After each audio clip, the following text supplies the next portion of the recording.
오늘 말씀 이사야서 2장 1절로부터 5절입니다. 이사야서 2장 1절로부터 5절 말씀, 구약 970면입니다. 이사야서 2장 1절에서 5절까지입니다. 이사야서 2장 1절에서 5절, 구약 970면. 우리 한 목소리로 함께 읽도록 하겠습니다. 아모스의 아들 이사야가 받은 바 유다와 예루살렘에 관한 말씀이라. 말일에 여호와의 전의 산이 모든 산 꼭대기에 굳게 설 것이요 모든 산 위에 뛰어나리니 만방이 그리로 모여들 것이라. 많은 백성이 가며 이르기를 오라 우리가 여호와의 산에 오르며 야곱의 하나님의 전에 이르자. 그가 그의 길을 우리에게 가르치실 것이라. 우리가 그 길로 행하리라 하리니 이는 율법이 시온에서부터 나올 것이요 여호와의 말씀이 예루살렘에서부터 나올 것임이니라. 그가 열방 사이에 판단하시며 많은 백성을 판결하시리니 무리가 그들의 칼을 쳐서 보습을 만들고 그들의 창을 쳐서 낯을 만들 것이며 이 나라와 저 나라가 다시는 칼을 들고 서로 치지 아니하며 다시는 전쟁을 연습하지 아니하리라. 야곱 족속아 오라 우리가 여호와의 빛에 행하자. 아멘. 오늘 여호와의 빛 가운데 걷는 성도란 제목으로 이사야서 2장 1절로 5절 말씀을 받을 때 정말 우리의 그 발걸음 한 걸음 한 걸음이 정말 여호와의 빛 그 한가운데를 걸어가는 그 발걸음이 되기를 주님의 이름으로 축원합니다. 자, 오늘부터 이어질 이제 이사야서 2장인데요. 2장부터 4장, 이사야서 2장부터 4장까지는 이 마지막 날, 오늘 2절에서 말이래라고 하죠. 지금 마지막 날, 그 여호와의 날에 있을 그 메시아 왕국의 도래와 그 다음에 악인들에 대한 하나님의 준엄한 심판 경고를 2장부터 4장까지 다루고 있어요. 근데 그 구성에 있어서 좀 독특한 특징이 있는데, 그건 오늘 본문 그 2장 첫째 문단인 오늘 보면 2장 1절부터 5절까지잖아요. 그 5절까지와 나중에 이제 우리가 보게 될 이제 4장이겠죠. 그 4장 맨 끝 문단인 4장 2절부터 6절까지에서는 그 여호와의 날에 있을 그 평화의 나라의 도래, 그 남은 자의 회복에 대한 예언을 이렇게 양괄식으로 이렇게 한다는 거죠. 이제 괄호식으로. 그러니까 앞에 끝에 이렇게 여호와의 날에 있을 그 평화의 나라, 그것에 대하여 이렇게 다루고 있고, 즉 시작과 끝을 그 여호와의 날, 그 평화의 나라를 다루고 있고, 그 사이에 악인들에 대한 심판 경고를 이제 기술하고 있다는 것이에요. 즉 그 메시아의 도래 그 사이에 이제 심판 경고를 이제 제시하고 있죠. 이런 구성을 보면 이제 오늘부터 시작될 그 2장부터 이제 또 4장까지 그 말씀은 이 하나님의 심판 자체의 목적이 있는 것이 아니라는 것을 알 수 있습니다. 궁극적으로는 평화의 나라, 왕이신 하나님의 통치가 온전히 이루어지는 그 회복의 목적이 있음을 보여주는 것이에요. 자, 무슨 말이냐면 이제 앞으로 전개될 이사야서를 이제 통과하여 이제 우리가 걸어갈 이 길이, 우리가 이 말씀을 매일 받는다는 것이 말씀의 길을 걸어가는 거잖아요. 그 걸어갈 길이 결코 꽃길이 아니라 비록 험한 광야길이라고 하여도 2장부터 이제 4장까지 진행될 이제 오늘 이제 본문 끝나면 이제 내일부터 진행될 그 광야길을 이제 우리가 걸어간다고 하여도 그 앞뒤로 하나님의 사랑과 은혜가 감싸고 있다는 것이에요. 구름 기둥, 불 기둥이 이스라엘 백성을 앞에서 인도하였듯이 그 앞뒤로 하나님의 사랑과 은혜의 기둥이 보호하고 있다는 것이죠. 즉 그 험한 광야길이라고 하여도 전적으로 신뢰하며 걸어가자라는 것이에요. 사랑하는 성도 여러분, 우리는 예수 그리스도를 주님으로 믿는 성도입니다. 근데 믿는다라는 것은 단지 이 내 마음속에서만 일어나는 어떤 반응하는 일이 아니에요. 믿는다라는 것은 곧 내 몸이 반응하게 되는 것입니다. 자, 무슨 말이냐면 믿음, 이 전적 신뢰란 내 몸을 온전히 의탁하는 것이에요. 예를 들어 보면 이런 거예요. 우리가 이제 운전을 할 때 내비게이션을 이제 전적으로 신뢰하면, 저 같은 경우는 그렇습니다. 그래서 저는 가끔 농담 삼아 내비게이션이 산으로 가자면 산으로 가고 바다로 가자면 바다로 간다고. 제가 이제 길을 잘 몰라서 그런 건데, 이제 제가 자기가 익숙한 길은 또 이제 내비게이션보다 이제 자기가 또 익숙한 길을 또 찾아가죠. 즉 내비게이션을 전적으로 신뢰하면 산으로 가든 바다로 가든 내비게이션이 지시하는 곳으로 찾아봅니다. 하지만 내비게이션을 신뢰하지 않으면 이제 다른 길로 차를 운전하는 것이에요. 이처럼 신뢰하는 대상에 따라 내 발걸음, 내 몸의 행동을 내맡기는 것이 믿음이고 신뢰라고요. 그래서 우리가 하나님을 신뢰한다, 하나님을 믿는다라는 것은 단지 믿는다 라는 것뿐이 아니라 하나님께서 일하시는 것에 내 인생을 맡기는 거라고요. 하나님이 정하여 닦아놓으신 길을 걸어가는 거라고요. 그러면 하나님이 일하시는 것, 그 우리가 내 맡기는 것, 하나님의 그 일하시는 것이 무엇일까? 오늘 보면 2장 1절에서 보면 아모스의 아들 이사야가 받은 바 유다와 예루살렘에 관한 말씀이라 라고 합니다. 그래서 말씀에 해당하는 게 이제 히브리어로 다바르죠, 다바르. 근데 이 다바르라는 말은 말하다라는 뜻 이외에 일하다라는 의미를 함축하고 있어요, 갖고 있어요. 하나님의 말씀은 정적인 것이 아니라 하나님의 말씀은 어떻게 그러죠? 운동력이 있다고 그러잖아요. 이 다바르라는 히브리어 단어에서 이미 하나님의 말씀은 운동력이 있다고 지금 그 의미를 담고 있는 거라고요. 예수께서도 아버지가 이제까지 일하시니 나도 일한다라고 하셨어요. 성도 여러분, 하나님은 일하시는 분입니다. 하나님은 가만히 앉아 계신 분이 아니에요. 그 하나님의 그 일하심에 우리의 모든 것을 의탁하는 것이 믿음이에요. 하나님의 일하심은 기본적으로 세 가지로 나타나는데 그걸 한번 보겠어요. 2절 이제 보시면 먼저 그 세 가지로 나타나기 전에 지금 언제 하나님이 일을 하시냐를 먼저 보겠어요. 2절 말이래라고 합니다. 말이래. 자, 여기서 말이래는 이제 마지막 때에라는 말이죠. 근데 유대인들에게 말일이란 하나님이 임재하시는 때를 유대인들은 말일이라고 해요. 마지막 때라고. 그렇기 때문에 이 말일은 보통 우리가 마지막 때라고 하면 예수님의 재림의 때만을 가리키는 거라고 생각하기 쉽지만 예수님의 초림도 마지막 때인 거예요. 하나님이 임재하셨잖아요. 즉 예수님의 초림부터 재림까지의 시대, 우리가 살고 있는 지금 이 시대가 마지막 때라고요. 즉 예수님이 오셨을 때, 초림하셨을 때 마지막 때의 시계는 돌아가기 시작한 거예요. 자, 또한 2절에서 여호와의 전의 산이라고 합니다. 여호와의 전의 산, 이제 구약 시대로 치면 예루살렘이 시온산을 지칭하지만 이제 본질적으로 이것은 신약 시대의 교회를 말하는 것이죠. 교회가 곧 여호와 하나님의 통치가 이루어지는 곳이란 말이에요. 근데 시온산이 지금 모든 산 위에 굳게 설 것이라고 선언합니다. 그래서 모든 산은 세상의 모든 종교 이방신을 상징해요. 그 산당을 산에 짓잖아요. 모든 산은 그 이방신을 상징합니다. 그리고 그 이방신을 상징한다는 건 모든 국가를 또 상징하는 것이에요. 왜냐하면 이제 구약 시대에는 나라와 나라가 전쟁을 할 땐 신과 신의 전쟁이라고 그랬잖아요. 그러니까 모든 산, 낮은 산, 모든 산 할 때 그 산은 모든 이방 종교 또 모든 이방인 나라를 이제 상징하는 것이죠. 자, 예수 그리스도께서 십자가에서 구속 사역을 완수하시고 모든 거짓 신을 굴복시키고 많은 사람들을 하나님께 인도할 것이다 라는 것을 지금 나타나는 것이에요. 예수 그리스도께서 이 땅에 오시기 전 700년 전에 이사야서가 본 하나님의 일하심은 2000년 동안 예수 초림부터 재림까지 2000년 동안 지금도 계속해서 이어지고 있다는 것이에요.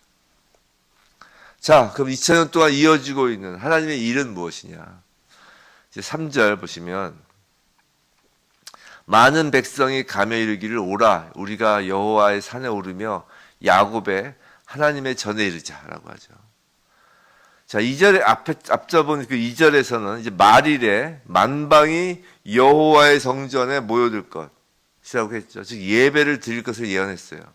근데 이제 3절에서는 이제 한 걸음 더 나가서 말일에 많은 백성이 여호와의 가르침에 순종할 것을 예언하는 것이에요. 자, 3절에서 등장하는 길이란 말인데 3절에 보면 길이란 단어가 두 번 나와요. 먼저 앞에 나오는 게 뭐냐면 여호와의 산에 오르며 야곱의 하나님의 전에 이르자 그가 그의 길을 우리에게 이렇게 돼 있죠. 그래서 그는 이제 여호와이시고 그에게 여호와의 길을 이렇게 되는 것이에요. 근데 여기서 이야기할 때 그의 길을 할 때 길이란 단어는 때렉이라는 단어로 그 히브리어 때렉은 어떤 뉘앙스를 갖는 거냐면 오랜 시간 발로 밟아서 만들어진 탄탄한 길, 즉 단단한 길, 탄탄하고 튼튼한 길이라는 뉘앙스를 가져요. 근데 이제 거기서 그의 길이라고 하잖아요. 즉 하나님의 길이래요. 그러니까 하나님께서 만들어 놓으신 탄탄한 길을 의미하는 것이에요. 하나님이 하시는 일의 첫 번째는 길을 닦는 거예요. 길을. 그리고 그 길로 행하는 자, 걷는 자가 본문에서는 뭐라고요? 우리라고 한다고요. 우리라고. 즉 우리라고 친해진 하나님의 백성 교회의 성도는 하나님이 닦으신 그 탄탄한 길을 걷는 자예요. 한번 생각해 보세요. 우리가 길을 걸을 때 그 길이 무너져 내릴 것 같은 길이라면 그 길로 걷겠습니까? 막 길이 막 쩍쩍쩍쩍 갈라져 있고 사람들이 앞서 걸어간 사람들이 그 길에 푹푹 빠져서 빠져버리면 그 길을 걷겠냐고요. 제정신이라면 그러지 않을 거예요. 탄탄한 길, 안전한 길이라는 신뢰가 가야 그 길을 걸을 거라고요. 하나님께서 만드신 하나님의 그 길을 신뢰하는 자가 그 길을 걷는 거예요.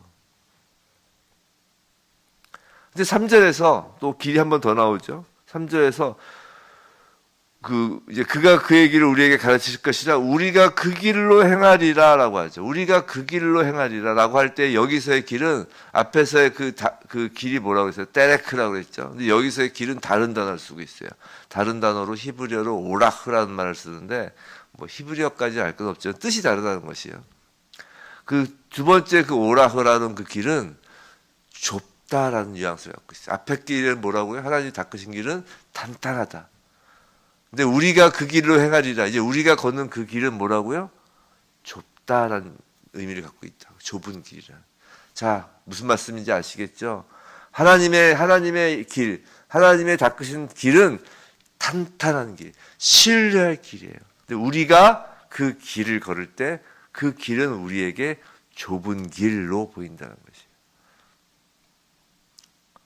자, 2절에서 예배를 드리는 자, 그 만방의 그리로 모여드는 그 여호와의 전의 산에 올라가서 만방에 올라간다는 건 이제 예배를 드려 간다는 것이죠. 그 예배를 드린 자는 이제 3절에서 하나님의 길을 걸어간다는 게 뭐예요? 하나님의 가르침에 순종한다는 것이죠.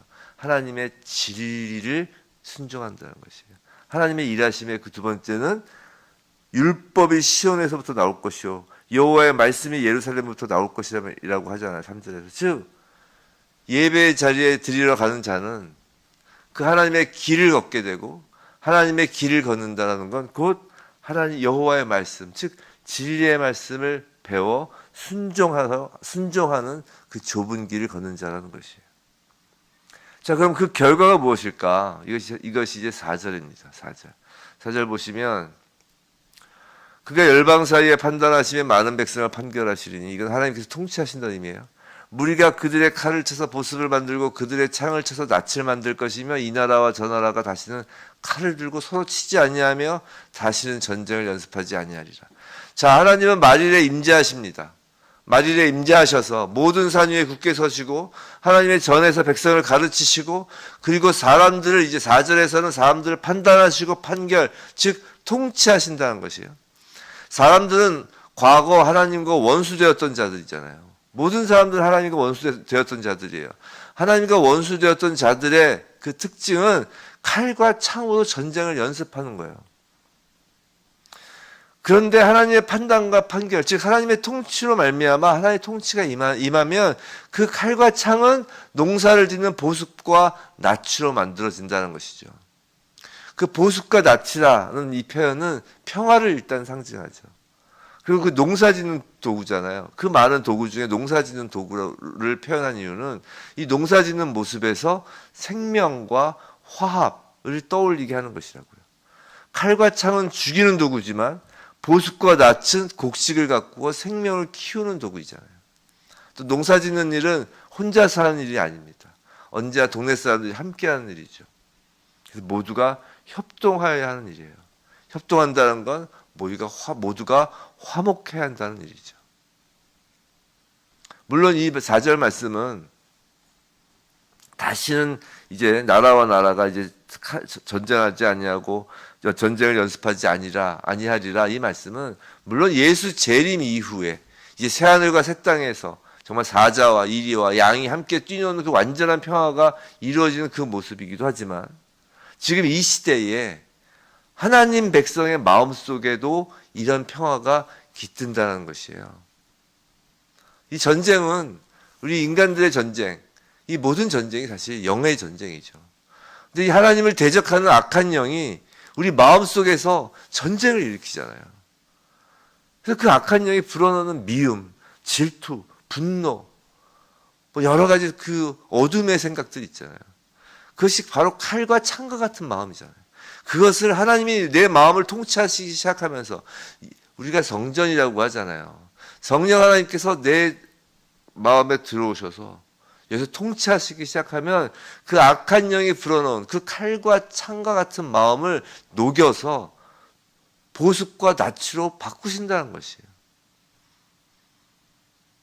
하나님의 판단과 하나님의 판결, 즉 하나님의 통치는 말일에 해당하는 이 시대 속에서 성도가 매일 경험하는 거라고요. 성도가 이 땅에서 우리는 하나님의 그 판단과 판결을 받아야 돼요. 안 그러면 저기 백보자 가서 이제 그 마지막 판결을 받고 불못에 가는 거예요. 이 땅에서 판결받는 게 홀라한 거예요. 이 땅에서의 판결, 즉 이 땅에서의 하나님의 통치를 받으며 마음을 보습과 낫으로 바꾸는 것입니다. 그렇게 내 마음 속에 있는 그 칼과 창이 녹여져 우리는 평강, 샬롬을 누리는 거라고요. 칼과 창이 녹여져 그 보습과 낫으로 내 마음의 기구들이 바뀌어 있을 때 그제야 우리는 좀 온전하게 평강과 샬롬을 누리는 것입니다. 자, 5절 야곱 족속아 오라 우리가 여호와의 빛에 행하자. 자, 오늘 본문을 종합하는 말씀이면서도 사실 어쩌면 이사야서 전체 가르침의 결론되는 내용이기도 하는 것이에요. 야곱 족속아 오라. 하나님은 날마다 이스라엘로 지칭되는 야곱 족속, 이 신약 시대의 그 교회 성도들에게 여호와의 빛 안에서 걷자라고 하십니다. 여기서 빛이 무엇을 가리키나요? 우리는 이제 압니다. 이사야는 잘 몰랐어요. 이사야서 시대 사람들은 상상도 할 수 없었어요. 메시아를 못 봤단 말이에요. 우리는 여기서 빛이 무엇을 가리키는 줄 알아요. 요한복음 1장 9절 말씀처럼 정말 찬 빛, 곧 세상에 와서 각 사람에게 비추는 빛이 있었나니 누구의 예수 그리스도를 의미하는 거잖아요. 길이요, 진리요, 생명이신 예수 그리스도가 하나님께서 닦으신 단단한 길이고 하나님께서 가르치신 우리가 순종해야 할 진리의 가르침이고 예수 그리스도가 그 보습과 낯을 하나님이 직접 농부가 되셔서 가꾸실 그 생명의 원천이시잖아요. 우리가 누릴 생명이라고요. 바로 그 예수 그리스도 안에 거하는 자, 예수 그리스도와 함께하는 자, 즉 예수 그리스도의 가르침을 행하는 자가 여호와의 빛 가운데로 걷는 성도입니다. 언제요? 지금이요. 오늘이요. 우리가 마지막 때 예수 재림을 마라나타 주 예수여 오시옵소서 중요하죠. 신앙의 핵심이죠. 그게 중요하지 않다는 게 아니라 그 마라나타 주 예수여 오시옵소서는 오늘을 마라나타로 사는 것이에요. 마지막 때로. 우리는 오늘이 마지막 때입니다. 그래서 제가 한번 예전에 말씀드렸잖아요. 제가 옛날에 가르침을 받았던 어떤 목사님이 성도와 비성도, 예수를 믿는 자와 예수를 믿지 않는 자의 차이는 단 하나다. 뭐 여러 가지가 있겠지만 그분이 표현하기는 오늘 하루를 사는 자가 예수를 믿는 자이고 예수를 믿지 않는 자는 어제와 내일을 사는 자라고 우리는 오늘을 사는 자예요. 오늘을 마지막 날로 사는 자들입니다. 그 마지막 날로 사는 자들이 걷는 길이 어느 길이라고요? 여호와의 빛 가운데의 길, 즉 예수와 함께 걷는 자입니다. 하나님의 임하신 날이 마지막 날이에요. 하나님, 성자 하나님은 임하셨어요. 그리고 또 임하실 것입니다. 그 초림과 재림 그 사이엔 성령 하나님이 임하셨어요. 그래서 사도행전에서 그 다락방에서 성령을 받은 베드로가 그 설교를 할 때 그런 얘기 하잖아요. 그 요엘서의 말씀을 인용하면서 마지막 때에, 마지막 세대, 마지막 때 지금. 그래서 우리 알잖아요. 청년들은 예언할 것이요, 노인들은 꿈을 꾸고 그 이야기를 쫙 하잖아요. 설교할 때. 그때 마지막 때가 지금이다는 거야. 성령을 받고 보니 베드로가 그때가 마지막 때인 걸 알고 있었던 거예요. 사랑하는 성도 여러분, 성령을 받은 자는 오늘이 마지막 날입니다. 이 마지막 날에 중요한 건 내가 원하는 것에 예수를 껴맞추려고 하는 것이 아니라 마지막 때의 주인은 예수예요. 근데 내가 주인이 돼서 예수를 내 마음에 내 원하는 것에 껴맞추려고 하면 그건 마지막 때인 하루를 살 수 없다고요. 마지막 때의 주인인 왕이신 예수가 원하는 것에 나를 맞추어 사는 것이죠. 그게 예수를 따라 걷는 여호와의 빛을 따라 걷는 길이라고요. 예수가 원하시는 것에 우리를 맞추어 사는 삶으로 날마다 이 마지막 때를 여호와의 빛 가운데로 걸어가는 우리 모두이길 주님의 이름으로 축원합니다.